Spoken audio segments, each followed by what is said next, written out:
17쪽에 22번입니다. 여기 2번 문항에 자신의 입장에서 이야기를 서술하고 있다고 했잖아요.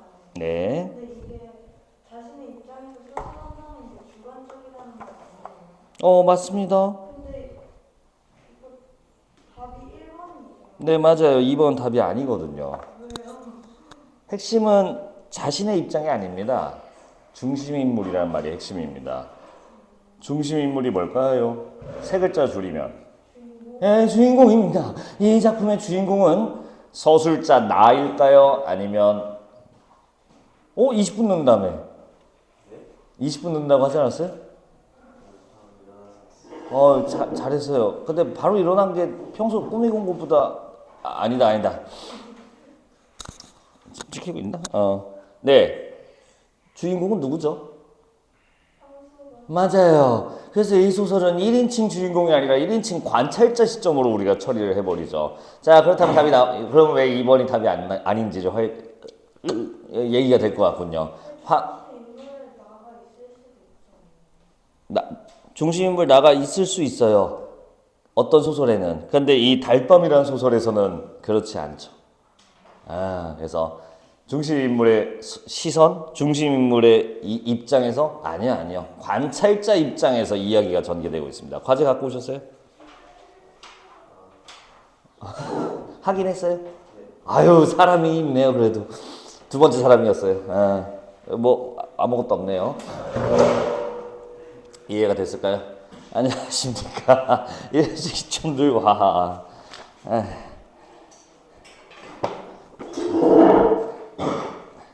또 질문 있을까요? 18쪽에 24번인가요? 18쪽에 24번 같이 보겠습니다. 이거 뭐가 문제일까요? 시대적 비극성이 써야 된다고 했는데 네. 말이 정확한 이해가 안 돼요. 말이 안 되기 때문에 이해 안 될 수 있겠습니다. 지금 저번 주에 과제한 거 질문 처리하고 있는데 잠깐 보시면 돼요. 그거 프린트물이에요. 페이지 18쪽 보고 있습니다. 18쪽에 24번에 선지 4번 볼까요? 18쪽에 경우는 18쪽에 24번. 일어나게 용사요. 이 달밤의 엔딩 부분에서 달이 비쳐 있는 모습은 여러 가지 효과를 줍니다. 우리 그때 클리닝 할 때도 교재를 보면서 푸셨으면 확인했을 수 있을 텐데요. 이 달빛을 줌으로써 이 황수건에게 공감하는 이런 슬픈 감정 것들을, 불쌍함, 연민 같은 감정들이 조금 서정적으로 감소시키는 역할을 해줘요. 거기가 일단 포인트가 있고요. 다만 시대적 비극이라는 거는 시대 어렵게 생각하지 마세요. 그 당시 사회적 배경을 말합니다. 근데 이 작품에서 나오는 비극이 사회적 사회적 배경에서 유발되는 비극이라기보다는 황수건이라는 개인의 지금 힘든 상황이라는 걸 설명하고 있잖아요. 그래서 여기서는 시대적 비극이라는 말은 조금 어색하고요. 개인, 그러니까 중심인물이라고 해도 되겠죠. 중심인물이 겪고 있는 고난에 대한 슬픔, 이쪽으로 가주는 게 맞습니다. 시대적 비극은 사회적 배경의 힘듦이라는 건데 그거는 찾을 수가 없네요. 마지막. 괜찮을까요? 오경호 씨도 질문 있을까요? 설마 채점 안 했어요? 그런 거 아니죠? 아유, 잘했어요. 다 됐네? 오경호 씨 혹시 질문 있으세요?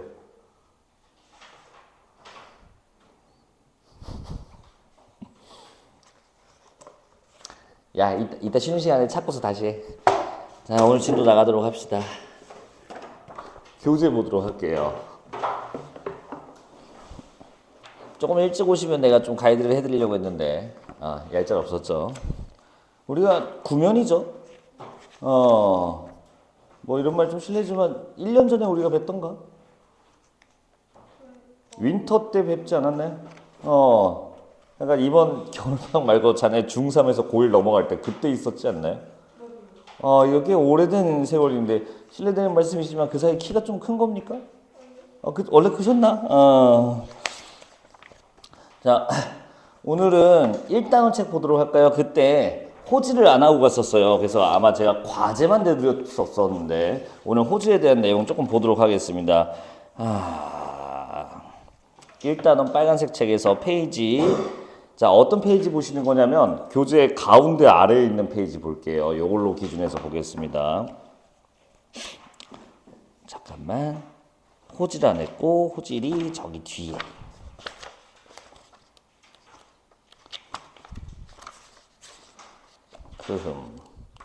저기 있네요. 페이지 47쪽입니다. 47쪽 한번 와주시겠어요? 학교에서 호질은 다 나갔죠. 그리고 승빈아, 내가 너무 미안한 말인데 그 문 좀 닫아주면 안 될까? 고맙다.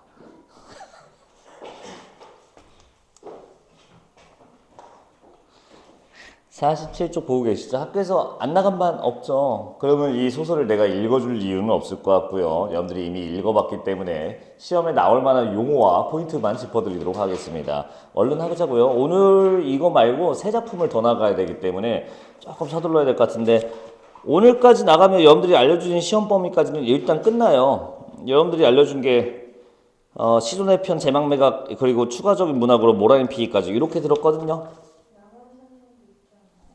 좀 알려줘요. 톡으로 알려주면 안 될까요?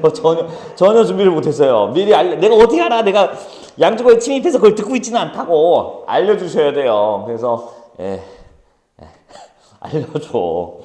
다음 주에 남은산성 나가야겠네요. 오늘 할 수 있는 데까지 한번 해보도록 합시다. 호질 보고 계시냐면요, 어디로 오시냐면 47쪽에 오른쪽 와보세요. 오른쪽에 파란색 박스로 핵심 정리가 되어 있는 거 보이실까요? 그 부분 좀 먼저 보고 가겠습니다. 우리 용어 먼저 정리하고 가도록 할게요. 갈래부터 보시면요, 이게 한문 소설이라 되어 있습니다. 별거 아닌 얘기인데,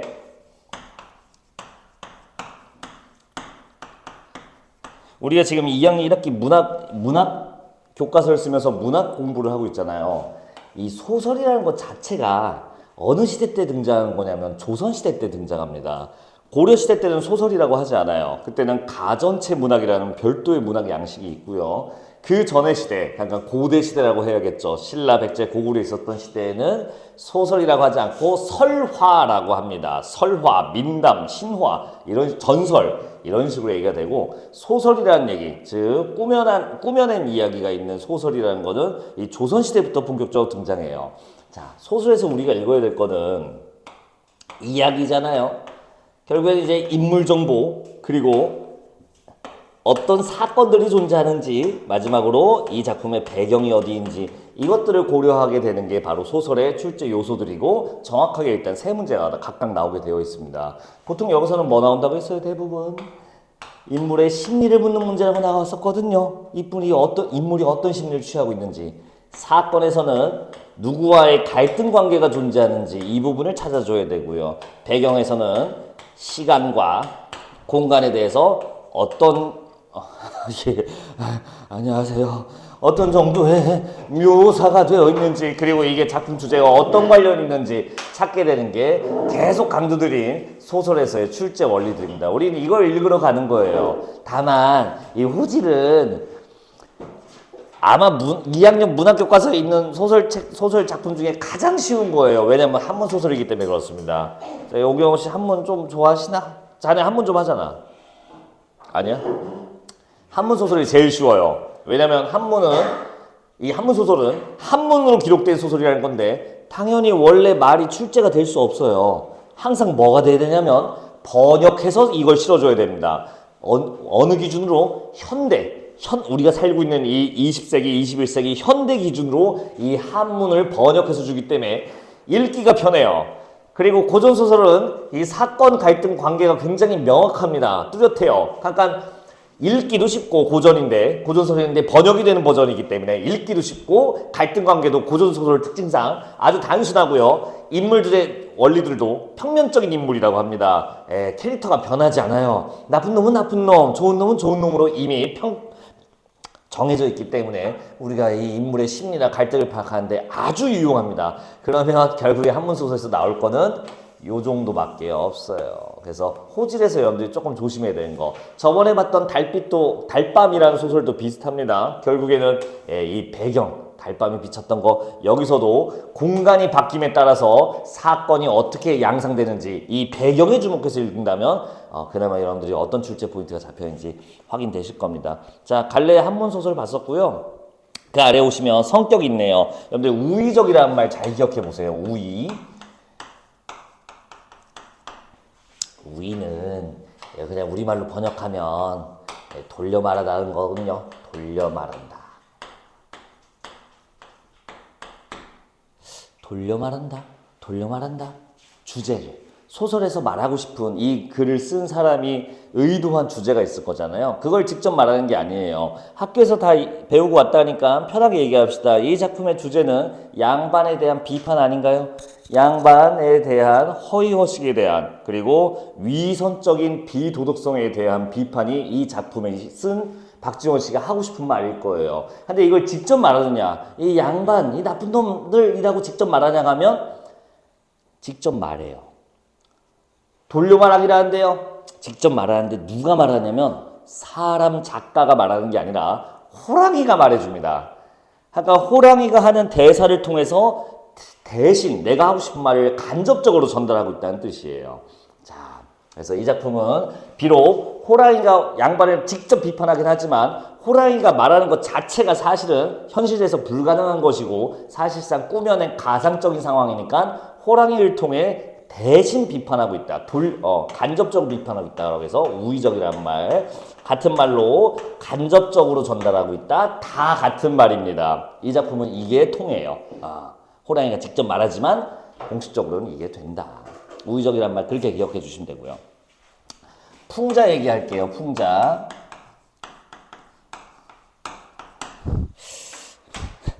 야, 남한산성 말고 또, 내가 말할게. 지금 적어가자. 여러분들 어차피 말 안 할 것 같아서. 자, 들어봐봐. 지금 내가 알고 있는 여러분들 시험 범위가 뭐냐면, 그래도 많이 알려주셨어요. 흰 바람벽에 있어. 그리고 호질, 달밤, 정석가, 서경별고, 모란이 피기까지, 시조 4편, 제망매가. 일단 내가 들은 게 이거거든요. 일단 뭐 더 있는 건 없죠. 여기다가 뭐가 추가됐다고? 남한산성? 일단 복사 이거 할게요. 그거 볼게요. 그냥 알았어요.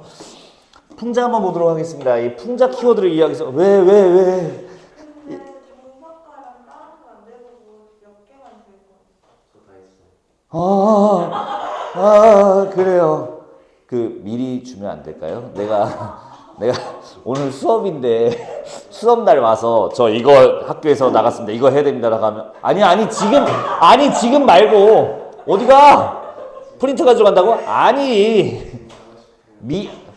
집에 누가 여기 데려왔어? 개그한 거 아니죠? 뭐지? 미친놈인가 봐요. 네, 이따 좋아하시는 시간에 지금 그거 복사하느라 시간 쓸 수 없어요. 오늘 많이 나가야 돼. 열심히 해보자고요. 자, 단톡방 있는 건 알죠? 제가 초대해드릴게요. 우리가 오늘 내신 대비 2번째 시간이거든요. 첫 번째 시간 거 어떻게 할까? 는 영상으로 찍어놨거든? 그거 어떻게 보는지 알려드리고, 이따 알려줄게, 쉬는 시간에. 여러분들, 풍자를 이해하기 위해서는 이 웃음이라는 키워드를 이해해야 되거든요. 웃음. 자, 우리 문학 문제 풀 때마다 선지에 이런 말들 이제 자주 볼 거예요. 봐왔고요. 뭐라고 써있냐면요, 선지에. 독자에게 웃음을 유발하고 있다. 이런 말 본 적 있지 않나요? 우리 많이 봤어요, 이 선지. 근데 이 웃음을 유발하는 기준을 뭘로 잡을 거냐라고 하는 게 이 지금 설명하려는 내용이거든요. 내 독자에게 웃음을 유발했다고 하니까 내가 독자잖아요, 우리가. 약간 나의 입꼬리를 기준해 볼까요? 내가 웃으면 이거 웃음을 유발하셨구만. 근데 이게 너무 함정인 게요. 여러분들은 한 번도 이 작품을 읽으면서 웃어본 적이 없습니다. 여태까지 수많은 웃음을 유발하는 작품들을 읽어왔는데 한 번도 웃은 적이 없어요. 그러니까 여러분들의 입꼬리는 그 기준으로 하기엔 너무 어렵습니다. 자, 그 선지를 다시 한번 생각해봐요. 독자에게 웃음을 유발하고 있다. 독자가 웃었다가 아니야. 독자에게 웃기려고 시도하고 있다는 뜻입니다. 그러니까 이건 여러분들 마음이랑 상관이 없어요. 이 사람이 의도했는지 아닌지를 찾아야 되는데, 그럼 이 사람들이 웃음이라는 걸 어떻게 잡을까라고 하면 바로 왜곡이라고 일단 잡고 갈 수 있을 거고요. 자, 왜곡이 무엇인가? 여러분들이 알고 있는 그 뜻 맞습니다. 아, 이거 다 잘리네. 저는 제가 볼까 이걸? 아, 몰라. 자, 사실을 거짓으로. 평범한 것을 평범하지 않은 것으로 바꾸는 것. 그리고 정상적인 거를 비정상으로 바꾸는 것. 이걸 우리가 왜곡이라고 합니다.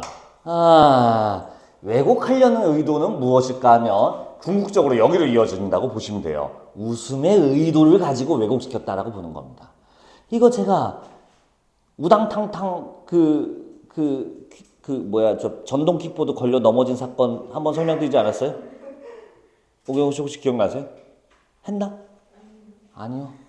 했는데 듣고 하지만 여러분들 주특기잖아요. 진짜 안 했나? 자, 오늘 제가 이게 1시까지 수업이잖아요. 지금 이제 2시간 반 남았는데요. 한 것도 없는데 씨. 근데 자, 오늘 수업하기가 쉽네요. 네, 오늘 여기까지만 합시다. 알아서 하세요, 과제. 가져가세요. 라고 했다고 쳐봅시다. 그럴 리는 없겠지만. 그래서 오경호 씨와 이승빈 씨는 굉장히 기분이 좋아요. 지금 공식적으로 수업 시간인데, 그래서 저기 자습실이 없어도 되거든요. 근데 이 정도. 그리고 내가 미안하다고, 야, 미안하다, 수업 안 해서. 야, 이걸로 점심이나 사 먹어라 해서 내가 용돈을 한 2만 원씩 주고 보내요, 그냥. 난 집에 뭘 만족해 합니까? 그래서 보내요. 오경호 씨와 이승빈 씨가 너무 기분이 좋아요. 너무 좋아요. 이걸 누려야겠어요. 그래서, 야, 오늘 돈도 받았겠다. PC방 가자. 1시 전까지 들어오자. PC방 가서 밥 먹고 게임 한 판 하고 오자. 좋은 생각이에요. 그래서 둘이 기쁜 마음을 이제 안고서 PC방으로 달려갑니다. 빨리 한 판이라도 더 해야죠. 둘이 막 우당탕탕 뛰어가요. 그러다가 이제 이승빈 씨가 그 전동 킥보드 길거리에 있잖아요. 여기에 걸려 넘어져요. 우당탕탕탕해서 한 몇 바퀴 굴러요. 이게 남자의 세계를 좀 이해해 주셔야 되는데요. 같이 가고 있는 오경호 씨는 저기 이승빈 씨가 막 뼈가 부러져 갖고 막 이렇게 되어 있어서 피가 흘러도요. 거기서 오경호 씨는 이 말을 할 수가 없어요. 승빈아 괜찮아? 많이 아프지? 이런 얘기를 할 수가 없어요. 이게 이 남자의 세계를 좀 이해해 주셔야 돼요. 대신 오경호 씨 뭐라고 하셔야 됩니까? 그때 뭐해? 정확해요. 뭐해 병신아? 이렇게 해줘야 돼요. 뭐하니 병신아? 자, 이승빈 씨가 오늘 숙제를 안 하긴 했지만 그렇다고 병이 있는 몸은 아니거든요. 병이 있는 몸이 아닌데 뭐해 병신아 라고 하른다고. 뭐 한 거예요? 왜곡한 것 지금 눈치챘나요? 사실 거짓으로 말한 거고요. 병이 있는 몸이 아닌데 병이 있는 몸으로 했다고요. 평범한 몸인데 병신이라고 했다고요. 정상인데 비정상으로 말했다고. 자, 그때 이제 웃음을 유발했다고 하는 거예요. 그 대사는. 남자는 기본적으로 이런 웃음을 유도하는 말을 좀 해줘야 됩니다.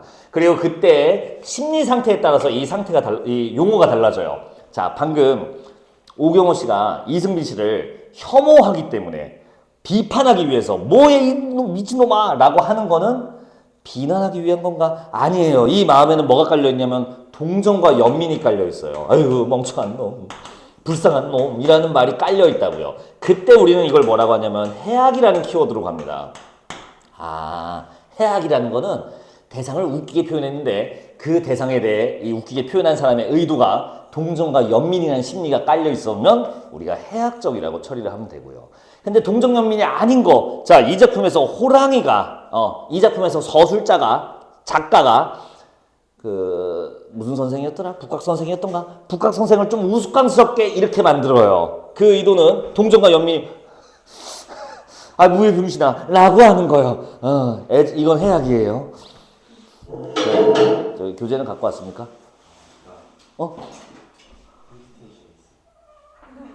빨리 갔다 와. 어디 있다고 한 거야? T스테이션에 있다고 한 거야? 텐투테, 나 무슨 T스테이션에 있다고 해서 뭐 타이어집에 막 끼고 왔나? 여기 보세요. 근데 비난의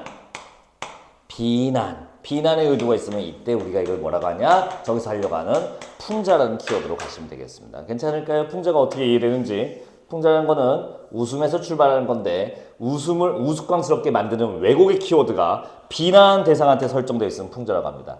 이렇게 하면 되는 거였어요. 이 작품은 그러면 풍자입니까? 해악입니까?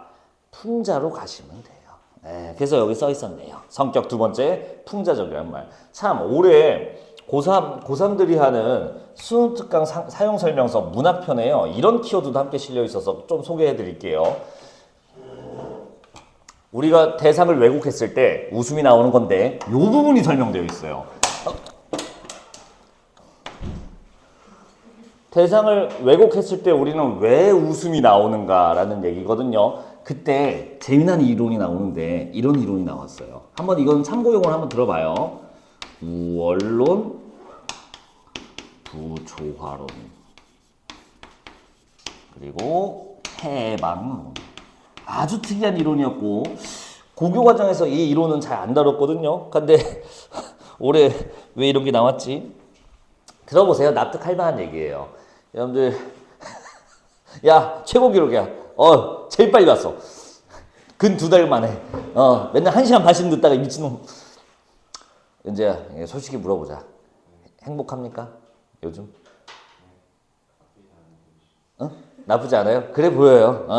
맞아요. 우리는 사실 행복한 시대에 살고 있어요. 행복한 시대에 살고 있어요. 진짜야. 멀리 갈 것도 없어. 내 할아버지, 여러분들의 할아버지는 모르겠고요. 나의 할아버지 정도는요, 여러분들과 좀 다른 시대에 살고 있었죠. 60년 전, 50년 전. 그때는 목표가 뭐냐면요, 생존이에요, 생존. 하루 종일 걱정이, 학원 늦었다, 과제 안 했다, 혼나겠다. 이런 걱정이 아니라, 오늘은 뭘 먹을 수 있을까? 오늘은 이 굶주림을 면할 수 있을까? 오늘은 어떻게 내가 생존할 수 있을까? 이 생존에 대한 본능, 생존에 대한 걱정을 차 있었거든요. 근데 우리 지금 이 시대는 그분들의 노력 덕분인지 더 이상 그런 걱정을 하지 않습니다. 그래서 여러분들은 지금 우리는 행복한 시대에 살고 있어요. 근데 솔직히 말하면 세상 사람들 하는 거 보면 나 너무 행복해. 과제는 안 했지만 오늘 또 털리겠지만 그래도 나는 행복해 라고 하는 사람 별로 없고요. 많은 사람들이 불행해해요. 일요일 아침에 또 학원 가야 된다니 나는 너무 불행하다. 나는 입시 지옥에 있어. 나는 헬이야. 이렇게 말해요. 근데 이것도 일리가 있어요. 다만 아까 말했던 그 할아버지들에 비하면 조금 미미한 불행이거든요. 무슨 얘기하고 싶냐면요. 우리가 지금 살고 있는 이 힘듦, 이 불행은 사실 어디서 나오는 거냐면 상대적인 박탈감에서 나옵니다. 자, 여러분들이 대학을 못 가요. 조져요. 맨날 이제 일요일 아침 수업마다 지각을 해서 내신을 조져요. 누구 얘기는 아니고요. 어쨌든 이렇게 해서 대학을 못 가요. 그래서 내가 원하는 데 취업을 못 해요. 이제 그런 표정을 듣고 있으면 내가 미안했잖아. 미안해. 아니야. 오늘 잘 왔잖아. 자, 그러면 여러분들이 원하는 데 취업을 못했으니까 원하는 만큼의 소득을 얻지 못하거나 원하는 만큼의 휴식 시간을 보장되지 못할 확률이 높아요. 자, 그럼 불행할까요? 그렇지 않습니다. 지금부터 사실 여러분들 고등학교 때려치고요. 자, 어차피 이제 18세 됐잖아요. 부모님 동의서 받아갖고 오늘부터 편의점 알바의 생활을 시작할 수 있어요. 그럼 여러분들이 생존하는데 힘든 불편함이 있을까요? 전혀 불편함이 없습니다. 편의점 알바에도 여러분들 충분히 먹고 싶은 거 먹고 입고 싶은 거 비싼 건 못 입지만 적당히 내가 합리적인 선 안에서 만족하고 살 수 있어요. 생존하는 데는 전혀 지장이 없어요. 자동차 꼭 포르쉐 끌어야 되나? 꼭 저기 BMW 타야 되나? 벤츠 가야 되나? 아닙니다. 특정 차를 말할 수는 없지만 조그마한 저렴한 중고차 경차 끌어도요. 누르면 가고 누르면 멈춰요. 아무 지장 없어요. 맞아요. 우리는 지금 원하는 그 대학교를 못 가도 내가 자동차를 끌고 어느 정도 조그마한 월세 집에 살고 내가 먹고 싶은 걸 먹는 거 사는데 지장이 없습니다. 그래도 그렇다면 불행하다고 하는 이유는 상대적 박탈감 때문에 그렇습니다. 얘는 오마카세 먹는데 저는 컵라면 먹어요. 컵라면 맛있어요. 저 오늘 점심도 아마 컵라면일 거예요. 맛있다고. 자, 왜 우리가 웃음이 나오느냐? 이렇게 비정상적인 존재를 보면서 내가 눈치챘나요? 이 말 보고 우월하다고 느껴서 웃음이 나온다고 보는 거예요. 여기 있는 국각 선생이 하는 꼬라지를 보니까 막 호랑이한테 굽실 대고 똥물 뒤집어 쓰고 있잖아요. 그걸 보고 야, 얘 진짜 찐따 같다. 나는 그렇지 않는다라는 심리가 전제되어 있어서 웃음이라는 게 나온다는 얘기가 있어서요. 납득되는 얘기예요. 두 번째 부조화론은요. 대상 인물이 가지고 있는 신분, 자격, 사회적 역할, 시대적 배경을 고려했을 때 맞지 않는 행동을 했을 때 우리는 그때 웃음이 나온다는 거예요. 이거 양반이잖아요. 이 작품은 이게 좀 두드러져 있습니다. 양반이에요. 아주 훌륭한 학자예요. 근데 하는 꼬라지를 보니까 안 맞죠. 그래서 또 웃음이 나온다는 얘기죠. 부조화론과 관련이 있습니다. 이 작품은. 해방론은 좀 달라요. 이 작품에서 다른 시점으로 볼 수 있는 건데 이게 올해 고3들이 좀 특이한 거라고 해서 많이 공부하고 있거든요. 뭐냐? 이거는 좀 달라요. 이거 조심하셔야 돼요. 만약 이런 게 나온다면 보기를 따로 깔아줘야 돼. 북곽 선생과 동리자의 행동을 보고 여기 있는 과부 여자의 행동을 보고 그 당시 사람들이 해방감을 느껴서 웃음이 나온다는 거야. 자, 그 당시는 선비라면 예, 여자랑 데이트해도 돼요? 여사친이랑 같이 카페 가서 놀아도 돼? 안 돼. 눈도 마주치면 안 돼. 근데 어떻게 해요? 몰래 둘이 뭐 시도 읽고 재밌게 놀고 있죠. 자, 과부. 예. 남편이 없어요. 아들만 있어요. 근데 이 과부가 다른 남자를 만나? 지금은 그럴 수 있지. 재혼할 수 있지. TV 보니까 막 돌싱 걸지 막 이런 거 하더만. 근데 예, 그 당시 때는 안 되는 건데 이 과부는 다른 남자들을 만나죠.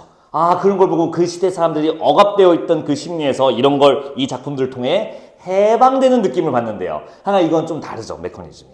그래서 이런 식으로 우리가 웃음이 나올 수 있다는 얘기도 한편 참고로 보시면 되겠습니다. 자, 됐을까요? 그래서 풍자 비판적이라는 얘기했고요. 자, 그 다음 성격 아래에 보시면 제재라고 써 있는데 이 제재라는 말 안 까먹었죠? 주제라는 말이 아니야. 주제를 표현하기 위한 재료라는 뜻입니다. 주제를 표현하기 위해 사용한 재료가 뭐였죠? 호랑이의 꾸짖음. 호랑이가 말 대사를 통해서 주제가 드러나죠. 그래서 주제는 그 아래에 있습니다. 뭐 요거예요. 여러분들이 보시면 되고요. 특징 한번 보도록 할게요. 특징. 의인화 내가 따로 설명 안 해도 되죠. 호랑이가 말을 하는 것 자체가 의인화가 되어 있습니다. 그거 확인하시면 되고요. 특징의 두 번째 거 보시면요. 북각성생과 동리자의 언행을 희화화라는 말에 체크하시면 되겠습니다. 희화화가 뭡니까? 왜곡하여 우습게 만들다가 희화화입니다. 풍자를 가기 위해서는 이 희화화 과정이 당연히 필요해요. 다시 희화화는 왜곡을 통하여 우스꽝스럽게 만든 걸 의미하게 됩니다. 이렇게 돼서 되는 거죠. 자, 지금 이런 갈래들에 나온 용어들 보는 이유는 졸려? 괜찮아? 안 괜찮아? 담배 좀 피고 와. 희화화. 이 말들이 다 선지에 나오는 용어이기 때문에 그렇습니다. 오늘 준비한 과제에도 있고요.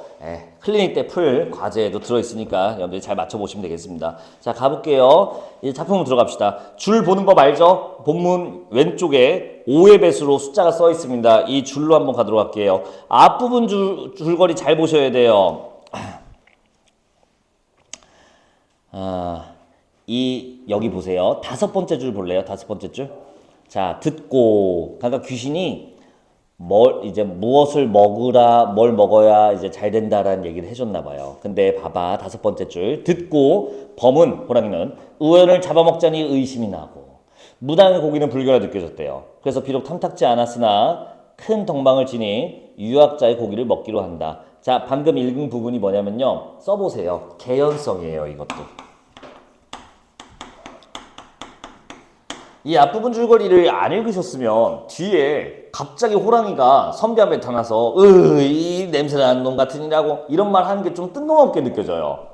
자, 소설에서 사건이 전개될 때 우연적으로 발생하면 이 몰입도가 떨어집니다. 그래서 어떤 사건이 발생하기 위해서는 그 사건이 일어나기 위한 전제 조건, 장치들이 있어야 되는데 그 장치들을 통해 개연성, 그렇게 일어날 만한 일이구나라는 이유를 부여해줘요. 자, 이 뒤에 선비 앞에 호랑이가 나타난 이유는 바로 호랑이가 귀신들의 대사를 통해서 그리고 의사와 무당은 먹고 싶지 않다는 그 마음 때문에 북각선생이라는 양반 앞에 나타난 개연성을 부여된 겁니다. 이 앞부분 줄거리를 통해서 개연성이 확보된 거예요. 승빈아, 개연성 뭔지 알지? 응, 그래. 설명 안 물어봐도 돼? 알았어. 단호하시네요. 김두한인 줄 알았어. 4달러, 씨. 자, 그 다음 이제 본문 바로 들어와서 1문단 보시면요. 내가 이제 안 읽을 거야. 1문단은요, 북각선생이 어떤 사람인지 설명하는 건데요. 네, 지금 별사탕이 잔뜩 달려있죠. 훌륭한 유학자라는 뜻입니다. 잠깐, 책을 교감하고요. 교정해준다는 뜻입니다. 책을 교정해주고, 구경의 뜻을 풀이해주고요. 천자가, 각각 황제가 그 뜻을 가상히 여기시고, 제후들은 그 이름을 흠모했대요. 존경받는 핵인싸라는 뜻입니다. 선비 중에 선비예요. 왜 이 장치를 깔았겠어요? 아까 했던 말을 좀 이용해볼까요? 이 사람이 아까 하는 행동에 부조화스러움을 느끼기 위해 훌륭한 선비라는 게 전제되어 있는 거죠. 그래야 웃음이 되는 거예요. 이 장치가 필요한 거였습니다. 그 아래도 마찬가지입니다. 두 번째 문단 오시면 예, 동리자라는 이제 과부 한 명이 나옵니다. 그래서 14번째 줄 볼까요? 14번째 줄. 절개를 갸륵히 여기시고 제후들은 어진 덕을 칭송하여 그 고을 사방 면리의 땅을 보거는 동리 과부지려라고 이름 붙였다. 역시 사회적으로 명성이 뛰어난 과부예요. 자, 여기까지가 이제 이 사람들에 대한 전제였는데요. 그 다음 줄 16번째 줄 보세요.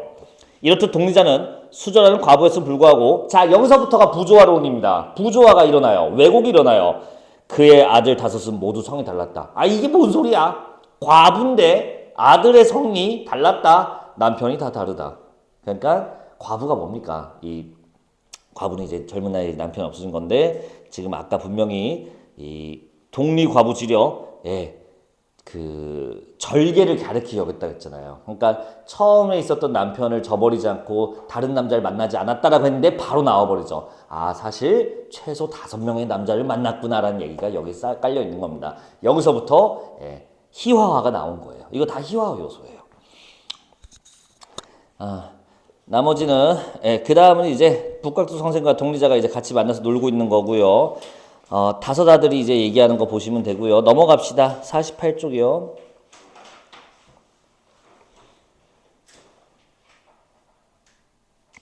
어디로 오시냐면요. 요거는 나중에 풀어볼 거예요. 이 호질전은 혹시 수능에 나온 적이 있을까요? 있어요. 2008년 6월 모의고사에 한번 나온 적이 있었습니다. 굉장히 여러분들 2007년생인가? 2006년생? 여러분들 3살이실 때 여러분들 이제 막 이유식 먹고 계실 때 이게 한번 나왔었거든요. 평가원 자료에. 어디가 나왔었냐면 저희가 나왔었어요. 4번째 줄 한번 봐봐요. 나중에 풀어볼 거야. 4번째 줄 봐봐. 여우의 이게 아들들이 지금 북각 선생을 보면서 하는 얘기인데요. 북각 선생일 리가 없다. 왜냐하면 그분은 훌륭한 분이니까.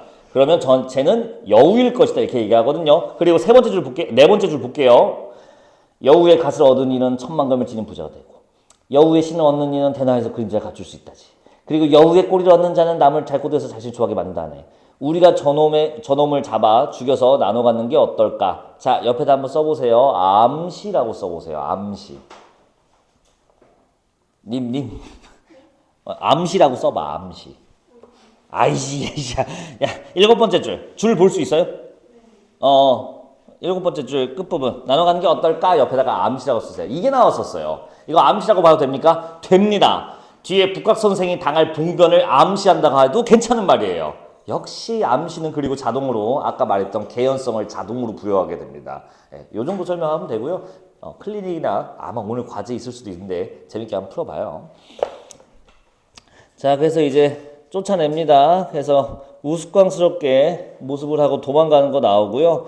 그리고 이제 호랑이가 나타나죠. 호랑이가 나타나는 개연성은 아까 앞부분 줄거리에서 확립을 했고요. 자, 어디로 오시냐면 24번째 줄 오시면 됩니다. 여러분들 나올 게 몇 개 없어요. 이 대사가. 24번째 줄 보시면요. 에이, 가까이 다가오지 말렸다. 전에 듣기로는 유란 것은 유라더니. 자, 이거 학교에서 배웠죠. 여러분들 앞에 있는 유가 무슨 유자죠? 학교에서 했었죠. 나올 게 이거밖에 없어 얘들아. 이거 안 나오면 내가 손가락 자를게. 이게 호진에서 나올 게 너무 적어. 이거 안 나오면 나올 게 없어. 자, 여러분들 앞에 유가 무슨 유예요? 그래 맞아. 선비 유자. 유학할 때 그 유고요. 선비라고 하시면 편합니다. 앞에 있는 유는 선비 유자. 유학자라고 해도 좋습니다. 잘했어요. 했네. 뒤에 있는 유는 뭔가요? 이건 별사탕이 있어요. 아첨하다라는 뜻이에요. 이게 뭐예요? 말장난이잖아. 유란 유구만. 자, 선비는 아첨하는 것이구만. 이런 선비가 아첨을 하는구만. 이 얘기를 유가 유하는구만. 이렇게 말장난한 겁니다. 이미 써 있어요. 근데 뭐라 써 있냐? 동음의어를 활용한 언어유희라고 써 있습니다. 동음의어가 뭔지 아시죠? 동음 같은 소리인데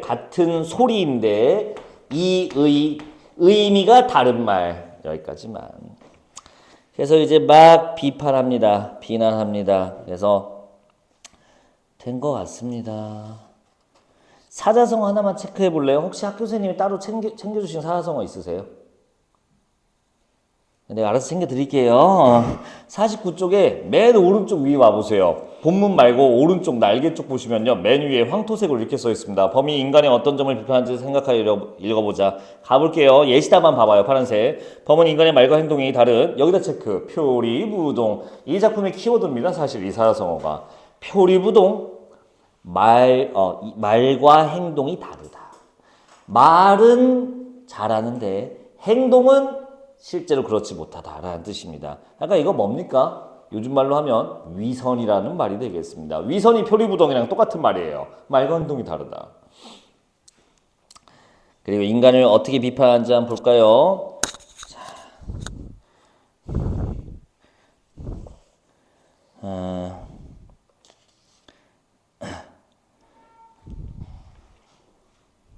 저기 우리 49쪽 보고 계시죠? 맨 첫 줄 봐봐요. 본문. 그렇지만 사람 사는 동네에 코가 베이거나 발이 잘리거나 얼굴에 문신이 새겨진 채 다니는 자들은 모두 오륜을 어긴 자들이다. 이들을 잡아들이고 벌하기 위해 제 아무리 오랏줄, 도끼, 톱 등을 써대도 인간의 악행은 당초에 그칠 줄 모른다. 자, 이게 뭘까요? 형벌이 지금 어때요? 보니까 코를 베고 발을 자르고 얼굴에 문신을 새긴대요. 이게 그 당시 있었던 형벌인가 봐요. 근데 사람들이 어떻게 산대요? 그래도 계속 범죄를 저지른대요. 이렇게 강하게 형벌을 해도. 자, 그래서 이걸 통해 호랑이가 말하고 싶은 거. 인간은 악행을 계속 저지른 존재다. 우리 호랑이는 그 정도는 아니다. 그래서 자기들의 호랑이와 비교해서 인간의 악행을 비교를 통해서 제시하고 있는 부분이라고 봐주시면 되겠습니다. 이 말을 왜 했는지 이해하셔야 돼요. 형벌이 가혹하다가 문제가 아니야. 형벌이 가혹한데도 범죄를 계속 저지른다. 이렇게 이해해 주셔야 되겠습니다. 자, 자기들 호랑이 세계랑 비교한 거는 그 다음 줄에 있죠. 범의 세상에서는 본래 이런 형벌이 없는데 이렇다는 뜻이죠. 그 아래도 역시 사람과 그 호랑이를 비교해서 하고 있는 얘기입니다. 이건 여러분들 이제 읽어보시면 되세요. 그래서 파이팅 하시면 됩니다. 자, 이게 계속 이 얘기 저 얘기 하고 있는데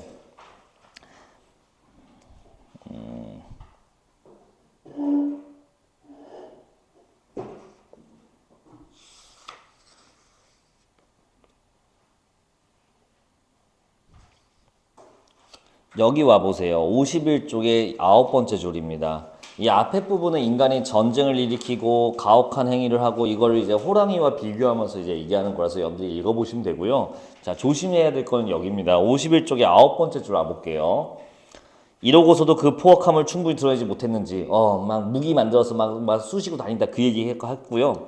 자, 이렇게 해도 다 드러내지 못했는지 이제는 부드러운 털을 빨아서 악교를 붙여 붓이라는 뾰족한 물건을 만들었다. 형체는 대추씨 같고 길이는 한치도 되지 않는데 오징어 거품에다가 적셨다가 이리저리 치고 찌른다. 굽은 것은 세모창 같고 날카로운 작은 칼 같고 예민한 긴 칼 같고 갈라진 것은 가지창 같고 고든 것은 화살 같고 팽팽해는 활 같다. 이 병기가 이 병기 뭡니까? 붓이죠. 붓. 이 붓이 가장 다른 것도 못지않게 무섭다는 건데 이게 뭡니까? 글로써 다른 사람들을 비판하고 실제로 그걸로 인해서 처벌받게 하는 거. 사람은 사람끼리 서로 공격하기 위해 이 붓이라는 글이라는 매체를 이용하기도 하는구나 하면서 비판한다는 거 보시면 됩니다. 진짜로 무기라고 보는 게 아니라 글로써 다른 사람 비판하는 거를 호랑이 입을 통해서 얘기하고 있는 거지요. 됐죠? 저기 이제 보시면 됩니다. 25번째 줄로 와보세요. 마무리합시다. 25번째 줄. 후였다. 아침 일찍 밭을 갈러가던 농부가 물었다. 아니 선생께서 어인일로 이 아침 들판에다 절을 올리십니까? 북한 선생님이 말했다.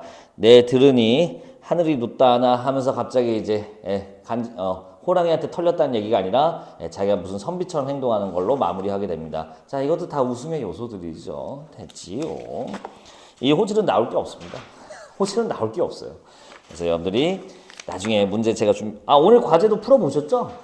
호질은 안 풀었나? 풀지 말라고 했나 호질은? 그냥 안 풀었군요. 혹시 풀으셨어요? 다른 과제는 해오셨어요? 잘했어요. 정은재 씨 혹시 호질 푸신 분? 잘했어요. 호질은 오늘 한번 풀어보도록 합시다. 오늘부터 클리닉 때 갖고 오세요. 됐습니다. 다음 작품 바로 넘어가도록 할게요.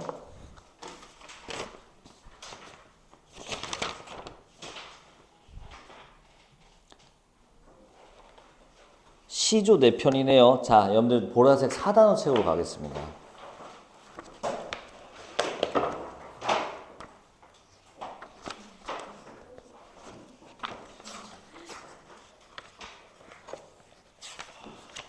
제막 매거부터 봐야겠네.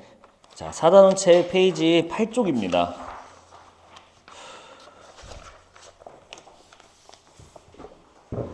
오늘 제막 매가 하고요. 금방 끝나요. 시조 4편 하고요. 그리고 모라니 피기까지 하면 오늘 목표는 달성합니다.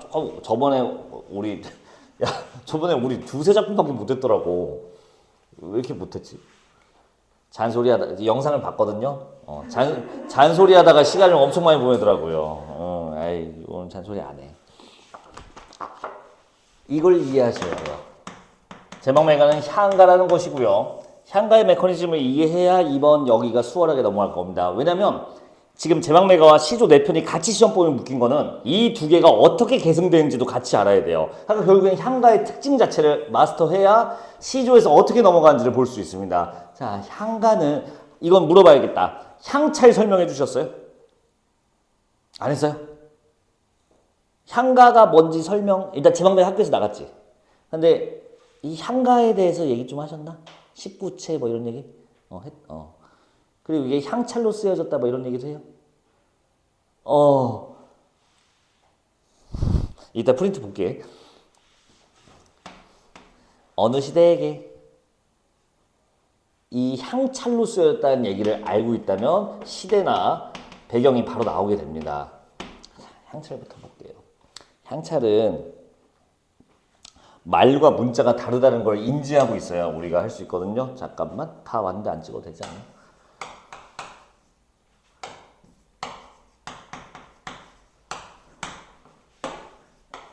한국. 경호야, 좋아하는 나라 아무거나 하나 더 해봐. 한국 말고. 왠지 빨간색으로 써야 될 것 같은 느낌. 한국, 우리나라 살고 있는 한국은 무슨 말 쓰는지 혹시 알고 계세요? 한국어 쓰고 있지 않습니까? 10월이 한글날인데 한글날마다 이런 말 나오지 않아?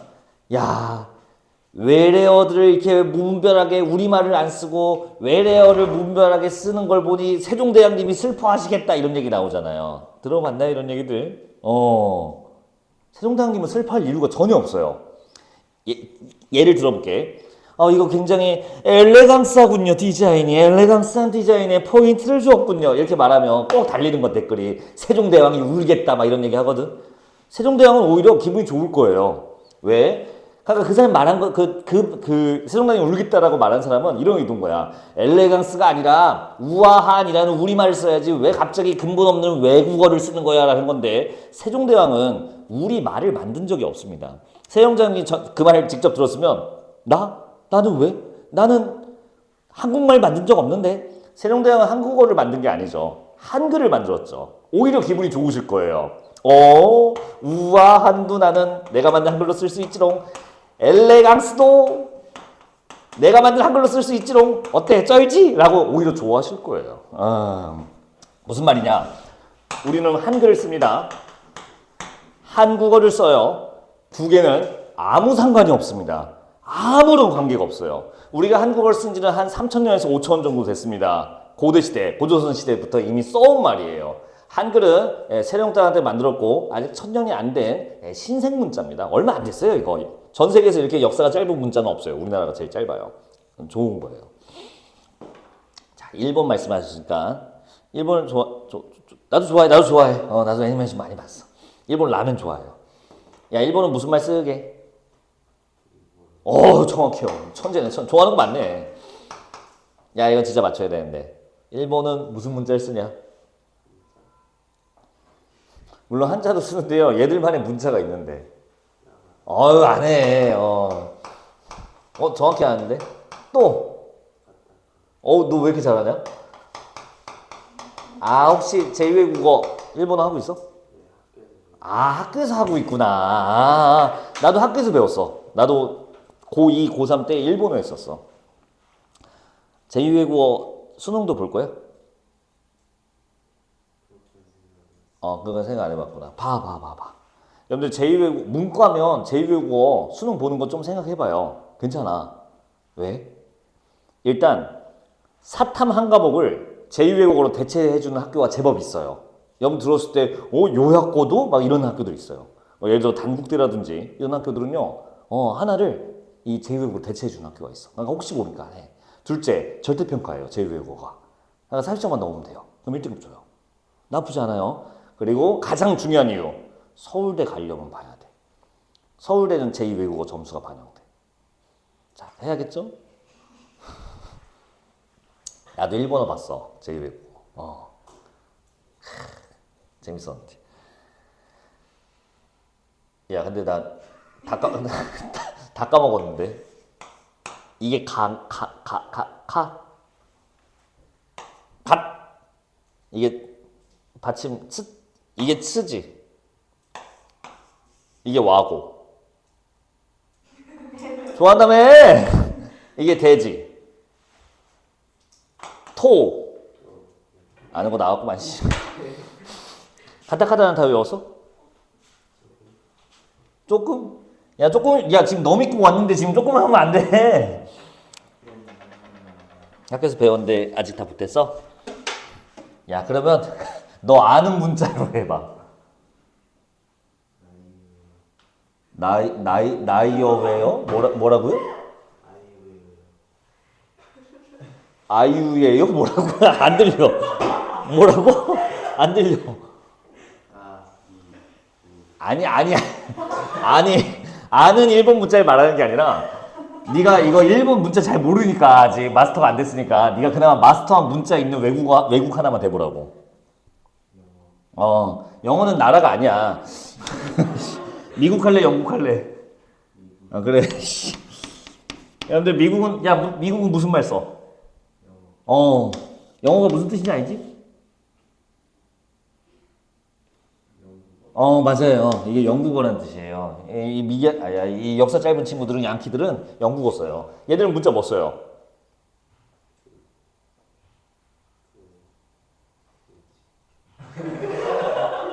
오늘 왜 이렇게 개그 욕심이 커? 네가 아는 거 대봐. 뭐 있는데 여기 예시로? ABCD. 괜찮아? 로먼자라고 해 그걸. 알파벳. 알파벳 말하고 싶었던 거지? 로마자예요, 로마자. 우리나라식으로 말하면. 여러분들, 일본은 우리가 마스터를 못했으니까 잠깐 미국 아저씨한테 비교를 해봅시다. 이거, 얘들도 언어를 영어를 쓰고, 빨리 갈게. 문자는 로마자잖아. 이 둘은 관련이 있을까요? 하나도 없어요. 아무 상관이 없어요. 자, 이 두 개가 서로, 이 나라가 각각의 말과 문자를 채택한 거는 우연의 일부예요. 우연. 무슨 말이냐? 만약에 이 로마자를 제작한 예를 들어서 브리티엉 왕국의 브리티시 4세 그분이 로마자를 이제 재정립한 사람이라고 치면 그 사람이 만약에 문자 하나 필요해. 난 조금 기간 연구해야겠어. 입의 모양을 본따 해야겠어. 하늘의 뜻을 해야지. 해서 이 사람이 만약에 한글을 만들었다 쳐봐요. 그러면 지금 이 영어를 한글로 쓸 수도 있는 상황인 거야. 무슨 말인지 여기 직접 봅시다.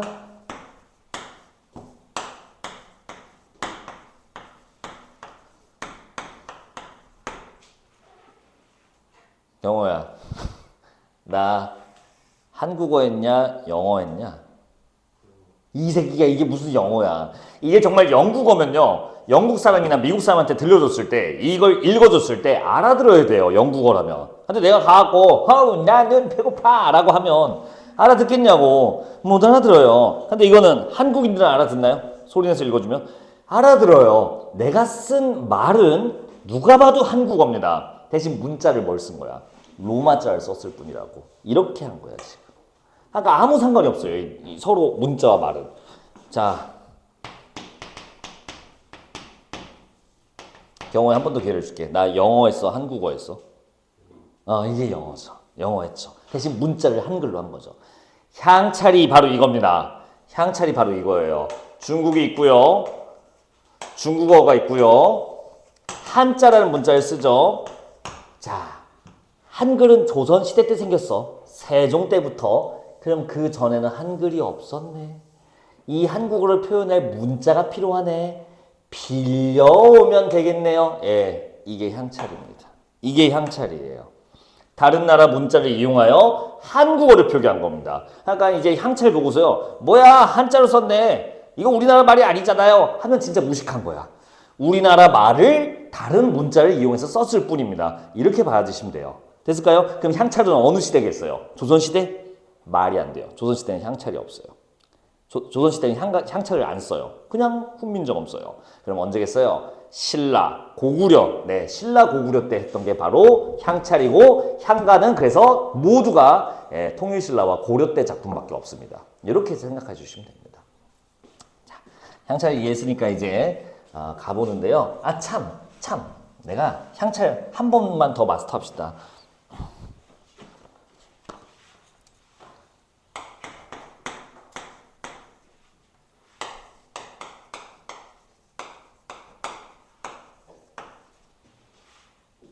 자, 이거 어떻게 읽을까요?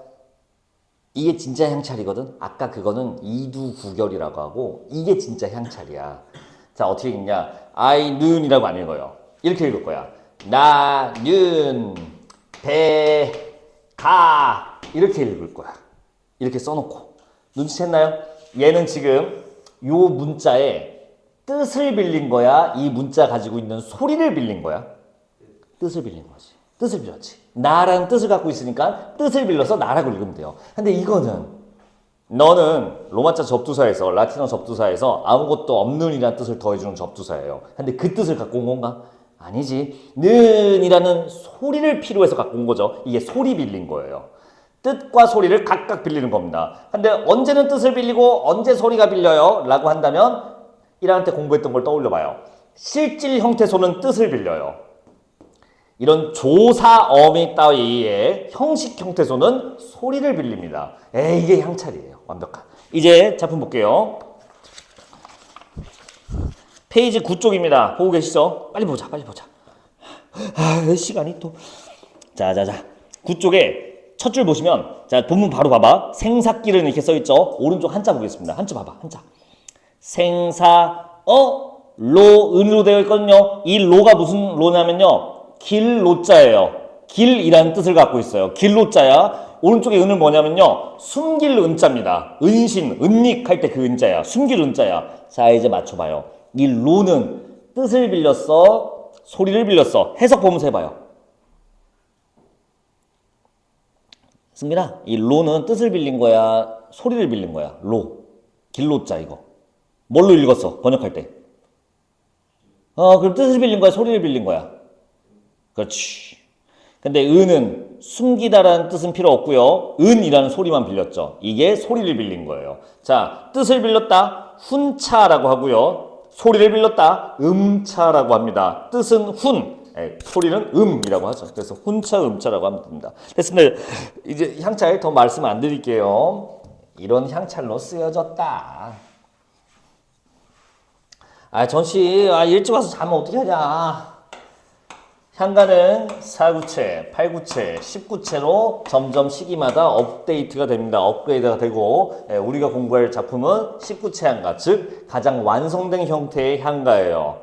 이 10구체, 8구체 뭐 이거 학교에서 배웠겠지만 줄입니다. 줄. 4줄짜리, 8줄짜리, 10줄짜리 이렇게 가는 거예요. 그러면 이 10구체 향가는 어떻게 구성되어 있냐? 3단 구성입니다. 3단 구성. 1행부터 4행, 5행부터 8행, 9행부터 10행. 그리고 이게 중요하다는 거 이미 알고 있을 겁니다. 이거 이름은 따로 있어요. 낙구라고 합니다. 낙구라고 하면 뭔가 대단한 것 같지만 엔딩이라고 합니다. 엔딩 부분이라는 뜻이에요. 그래서 낙구의 특징이 있죠. 첫 마디가 감탄사로 고정되어 있습니다. 첫 마디가 고정되어 있다. 어디서? 엔딩에서. 됐을까요?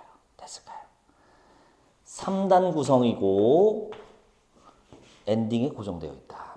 나 지금 뭐 할 거냐면 이제 이거 할 거거든. 잠깐 이거 먼저 형식 좀 보고 와봐.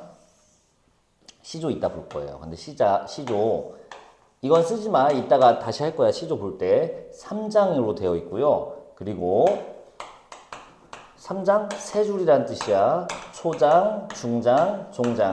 우리 1학년 보낸 짬밥이 있는데 다 알지 않습니까? 그리고 종장. 즉 끝에 부분, 엔딩 부분에 첫 마디가 삼음절로 고정되어 있습니다. 이게 계승 요소예요. 시조는 언제 썼을까요? 이거 고려 말 그리고 조선 때 쓰거든요. 이거는 아까 말했지만 신라 고려예요. 넘어갔다라는 증거가 뭘로 볼 것이냐 이거요. 엔딩 부분에 첫 마디가 무언가로 고정되어 있다. 아, 이게 그래서 향가가 계승된 것이 시조구나. 이 근거로 보는 겁니다. 3단 구성인 거 동일하고요. 이 엔딩 부분 고정되어 있는 거 이것도 그 특징이 있습니다. 이건 시조 볼 때 다시 볼게요. 자, 제방마가 이제 계속 들어갑시다. 자, 생삭길은 보고 계시죠? 작품 빨리 볼게. 예, 여기 있음에 머뭇거리고. 이건 무슨 말이냐면 여기는 죽음에 대한 두려움이라 되어 있는데 정확히는 이거예요. 지금 무슨 길? 생사길이 지금 여기에 있대요. 삶과 죽음의 길이 내 눈앞에 있는 거야. 이게 무슨 말일까요? 언제 죽을지 모른다는 얘기입니다. 삶과 죽음의 길이 여기에 있고요. 여기서 우리는 머뭇거리고 있대요. 아이, 삶의 길로 갈까? 아이, 죽음의 길로 갈까? 머뭇 언제 뒤질지 모른다는 뜻이죠. 그러니까 죽음에 대한 두려움으로 해석한 거예요. 그 다음 나는 간다는 말도 자, 이거 안 나오면 제가 손가락 자르겠습니다. 나라는 말 보이시죠? 지금 세 번째 줄에 이거 화자 아니라는 거 아마 강조 받았을 겁니다. 학교에서. 이 나는 화자가 아닙니다. 죽은 누이입니다. 그래서 어떻게 하냐? 나 앞에다가 큰 따옴표 써주세요. 그냥. 그래서 나는 간다 하고 큰 따옴표 다 달아주세요. 헷갈리지 않게. 그 옆에 는 이렇게 써있죠. 자, 그럼 이렇게 읽힙니다. 나 간다잉? 나는 말도 누나의 말인 거죠. 말도 못하고 못다 이루고 어찌 갑니까? 자, 누이가 죽은 거예요. 내가 지금 누나라고 해버렸는데 누이라고 해야 하는 게 맞습니다. 무슨 차이인지 아시죠? 누나와 누이. 여자 형제, 누이는 영어로 번역하면 시스터예요. 시스터. 그러니까 누나일 수도 있고 여동생일 수도 있습니다. 그건 몰라요. 그 다음 어느 가을 이른 바람에. 자, 이른 바람이라고 나와 있네요. 옆에다 필기되어 있지. 젊은 나이 죽음. 옆에다 써보세요. 요절이라고 쓰세요. 요절. 일찍 죽은 거, 젊은 나이 죽은 걸 우리가 요절이라고 합니다. 은재야, 요절이라고 써봐. 그 다음 이해저에 떨어질 잎처럼. 자, 누나가 죽은 거를 떨어지는 잎에 비유해서 빗대 표현한 거죠. 네, 확인하시면 되고요. 뭐뭐처럼이니까 직유법 이런 거는 기본. 그 다음 한 가지에 나고. 자, 하나의 가지에서 나왔대요. 하나의 가지에서 그러니까 이 누이와 화자가 같은 뿌리를 갖고 있구나. 형제 자매 남매구나 라는 거 확인할 수 있겠죠. 그래서 한 부모에서 나고 그 다음 가는 곳 모르는 저. 근데 같이 나왔는데 같은 뿌리에서 나왔는데 어디로 갈지 저승으로 먼저 갈지 이런 거는 몰랐구나 라는 얘기하면서 안타까움이라는 정서 뽑아주면 됩니다. 필기 한번 볼래요? 가는 곳 모르는 저 그 아래 파란색 혈육에 죽으면서 느끼는 인간의 운명에 여기다 체크하세요. 허무함과 무상감. 단순히 슬픔은 너무 유치해서 내기 힘들고요. 우리 무상감이라는 개념을 알고 있어야 됩니다. 자, 무상감 어렵지 않아요? 자, 근데 이거 많이 했어요. 야, 이승민 씨, 무상감이 뭐야? 어디서 유발돼요, 무상감이? 괜찮아요. 까먹었으면 까먹었다고 해. 뒤지고 싶어요? 1년을 했는데 어떻게 까먹어요? 은재야. 무상감. 어디서 유발돼? 너 아직 탈모 괜찮지? 조심해. 고창균 된수가 있어. 조심하란 말이야. 큰일 나. 약 먹어. 빠진다 싶으면. 지금은 탈모가 없어진 병인 거 아세요? 없어진 병이 아니라 치료할 수는 없어요. 머리를 나게 하는 건 없습니다.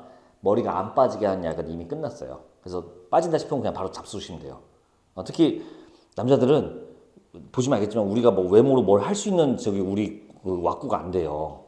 머리카락이라도 보존해야 돼.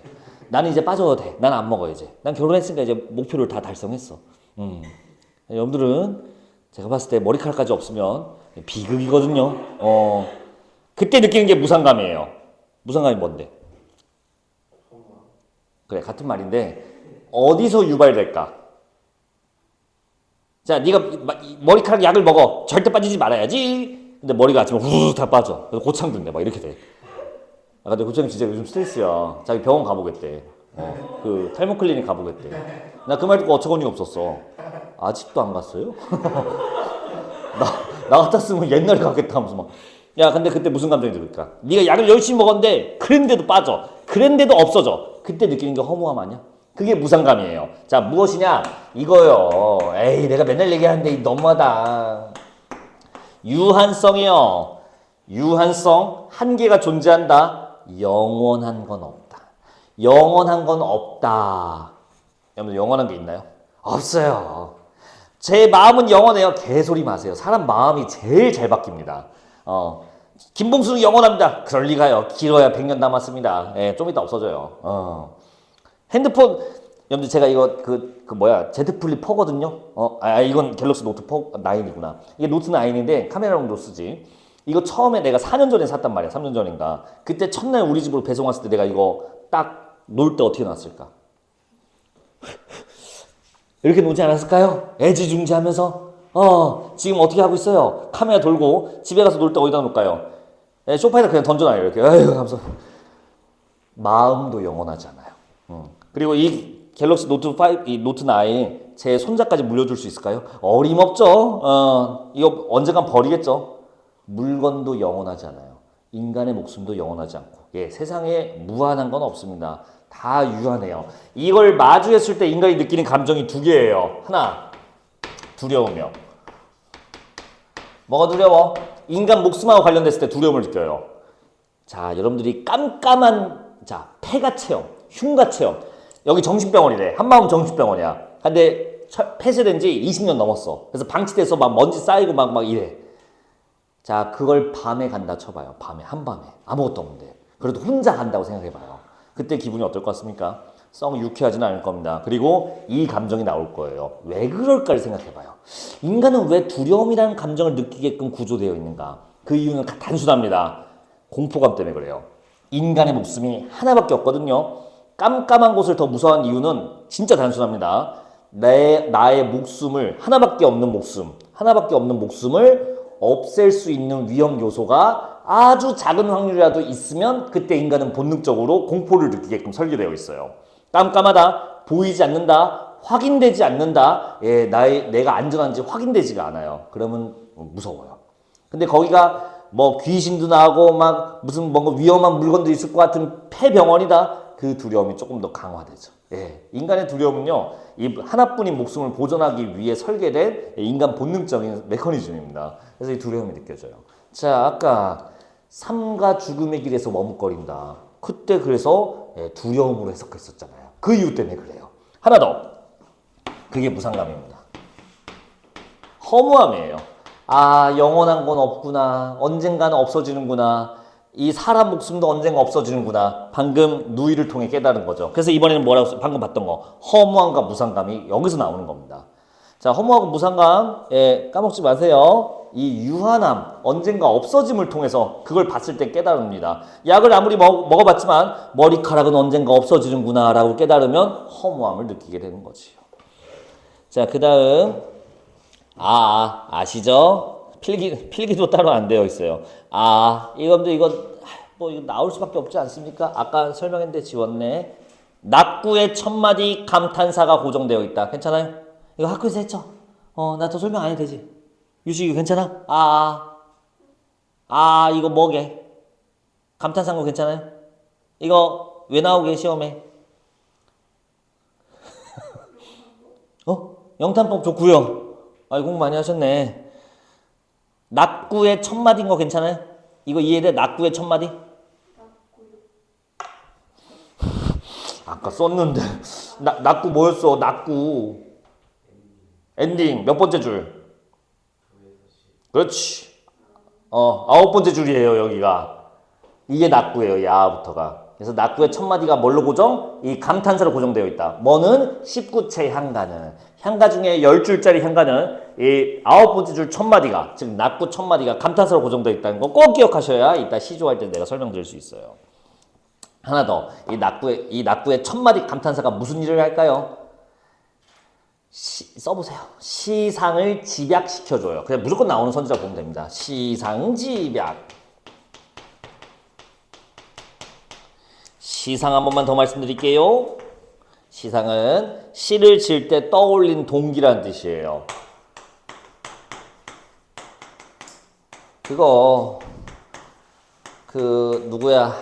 천재 작곡가가 맨날 창작의 고뇌에 쌓여있는 모습을 상상해봐요. 노래를 만들어야 되는데 멜로디가 잘 안 떠오른다 하다가 갑자기 악상이 떠오른다 그거예요. 시상. 시를에다가 뭘 쓸지가 떠오른다. 그래서 이게 시를 짓게 된 동기라고 합니다. 시상을. 근데 이거는 우리가 문제 풀 때 필요가 없어요. 이 말은 써먹을 수가 없어. 비슷한 말로 바꿀게요.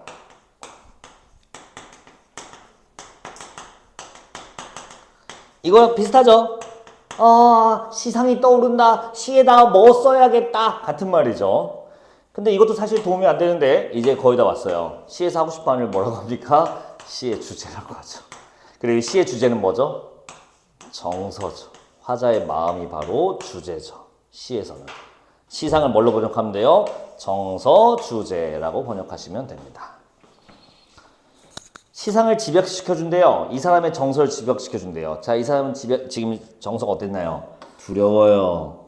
누나가 죽어서 허무하고 무상감을 느껴요. 이 아를 통해 집약, 압축시켜줬다는 얘기입니다. 이 압축이 납득이 안 될 수도 있는데 우리 실제 생활에서 좀 체험하는 경우가 있습니다. 이 감탄사로 집약되는 거. 오늘 내가 이제 퇴근 시간까지 9시간 한 9시간 30분 남았거든요. 아니구나. 11시간 남았구나. 미친. 그래서 11시간 뒤에 난 퇴근하게 되는데 오늘 끝나고 어제도 12시간 수업하고 오늘도 12시간 수업했으니까 내가 수업을 많이 했잖아요. 오늘 퇴근하면. 그럼 이제 뭔가 나는 보상받고 싶으니까 아마 삼겹살 집에 가서 소주를 먹을 겁니다. 그래서 아유 힘들었다. 삼겹살 구워가면서 아유 이제 내일은 좀 쉬어야지. 월요일 쉬는 날이거든. 그래서 고기 먹고 삼겹살 이제 먹고 소주를 한 잔 먹어요. 그럼 내 입에서 이런 소리가 나올 거야. 이거거든요. 예, 그때까지 오늘 뭐 피로했던 일. 근데 이제 수업이 끝났으니까 뭔가 이제 좀 편안한 느낌. 이런 것들이 뭔가 이 크게 압축되어 있지 않습니까? 그렇게 생각해 주시면 되세요. 이 아는 시상집약이에요. 계속 갈게요. 미타찰에서 만날 나. 이 나 잘 체크해야겠죠? 이건 화자가 맞습니다. 아까 두 번째 줄에 있던 나랑 달라요. 이건 진짜 화자야. 미타찰이 어디입니까? 미타찰이 어디 이게? 정확합니다. 불교에서 말하는 천국이죠. 약간 천국이라고 번역하시면 돼요. 그래서 미타찰에서 만날라. 누이가 먼저 죽어서 천국 구했으니까 거기서 만나지 뭐. 그 다음 도 닦아 기다리겠노라. 돌을 닦으면서 기다리겠다. 자, 요거만 알면 돼요. 화자의 슬픔 허무함이 강화됐어요? 약해졌어요? 원래 인간의 정서는 무조건 강화되거든요. 근데 이건 아주 특이하죠. 이거는 감소했어요. 슬픔이 감소했어요. 근데 감소란 말 쓰지 않고 다른 용어 쓰죠. 승화라고 써주시면 됩니다. 써있지 않나? 극복이라고 써있네요. 재회에 대한 믿음으로 슬픔의 극복 의지. 종교적 믿음을 통한 극복이라고 써있는데, 예. 그렇다고, 그럼 이제 더 이상 슬프지 않다? 이렇게 하기엔 조금 아쉽고요. 예. 슬픔이 좀 가셨다. 그때 우리가 쓴 용어가 승화입니다. 근데 어떻게 승화됐냐? 불교적으로, 종교적으로 우리가 승화됐다고 파악할 수 있겠죠. 그래서 종교적 승화라고 합니다. 이 마지막 부분은. 됐지? 자, 어디 오시냐면요. 11쪽으로 오세요. 11쪽에, 위에 스님 말고요. 아래에 오시면 활동 3번이 있어요. 그 무슨 핀셋 꽂아져 있죠. 향가는 한자의 음과 훈을 빌려 우리말로 표기하였다. 네, 방금 배웠던 향찰 얘기예요. 좀만 더 읽어볼게. 이처럼 향가는 우리말로 우리말이야.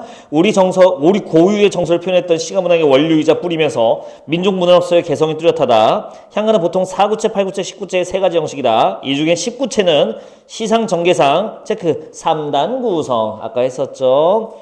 감탄사로 시작하는 낙구, 시상집약. 됐지. 여기 키워드 다 담겨 있습니다. 아까 다 설명드린 거니까 재밌게 보시면 되고요. 그 아래는 어떤 게 훈차되고 음차되는지에 대한 설명되어 있으니까 파란색 글자들 한번 봐주시면 되는데 저기 아래로 내려와서 괄호 2번 보세요. 방금 쭉 내려서 괄호 2번. 위에 일과 같은 특징이 훗날 등장하는 고전 시가 양상과 어떤 관련성을 맺고 있는지 말해보자는 건데, 자, 아까 했던 겁니다. 읽어보세요. 예시답안. 시조 역시 초장, 중장, 종장의 3단 구성이죠. 종장의 어즈버 등의 감탄사가 오는 경우가 많다. 19체 향가와 시조의 구성 방식이 유사하다는 점 봤을 때 영향을 주었으면 알 수 있다라고 써 있습니다. 한번 봐주시면 되겠어요. 12쪽에 이거 했나요? 황조가 학교에서? 보통 하는데 했죠.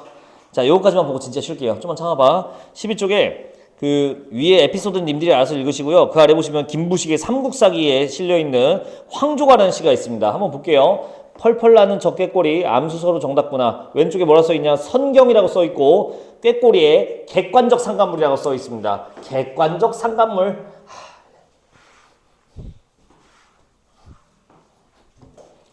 이번 시험에서 객관적 상관물이 안 나올 수가 없어요. 문학에서 이 용어를 빼면 할 게 없거든.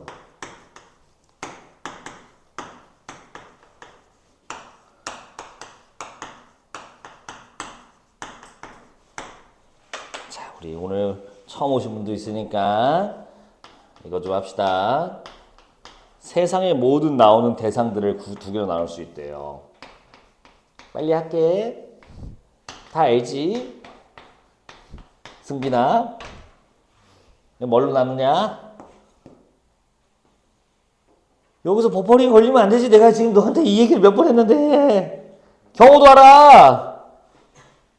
혹시 알아? 윈터 때 했는데. 기억 안, 이건 기억나? 두부 사세요. 혹시 그것도 했었니? 두부 사세요는 했었죠? 저번에 했었지? 저번 주에. 까먹으면 안 돼요. 그래서 승민아, 구체 추상 나눈 기준이 뭐야?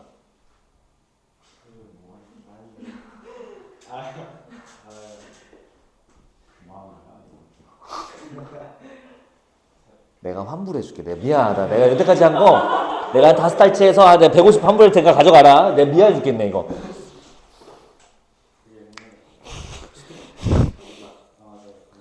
이런 재롱을 내가 부려야겠습니까? 이 두 개를 나누는 기준은 아우 지겨워 씨.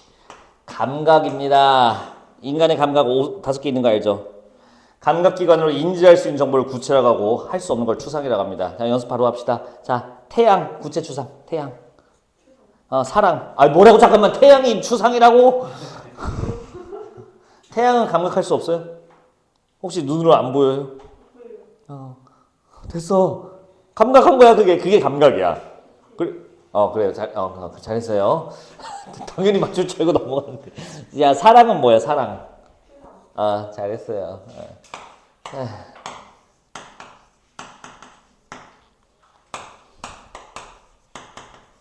승빈아, 뭘로 기준해서 나누냐?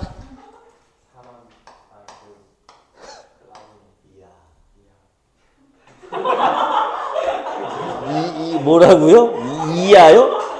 이하? 뭐 낙구의 첫마디예요? 뭐 갑자기 감탄사가 왜 나와? 승빈아, 이거 어떻게 나눠? 이거 참고로 근대 합리론자 베이컨이 만든 거야. 눈물이 뭐라고? 내는 뭐야? 잘했어요. 의심 안 했어. 무조건 맞을 줄 알았어. 감정의 주체가 될 수 있는 존재면 인물이고요. 감정의 주체가 될 수 없으면 사물이라고 합니다.